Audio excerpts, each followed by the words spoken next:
नित्यप्रकाशिनी चैव स्वप्रकाशस्वरूपिणी महालक्ष्मीर्महाकाली महाकन्या सरस्वती भोगवैभवसन्धात्री भक्तानुग्रहकारिणी ईशावास्या महामाया महादेवी महेश्वरी हृल्लेखा परमाशक्तिर्मातृका बीजरूपिणी नित्यानन्दा नित्यबोधा नादिनी जनमोदिनी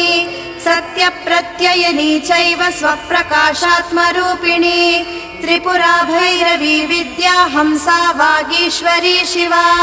वाग्देवी च महारात्री कालरात्रिस्त्रिलोचना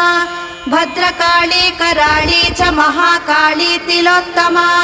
काली कराळवक्त्रान्त कामाक्षी कामदा शुभा चण्डिका चण्डरूपेशा चामुण्डा चक्रधारिणी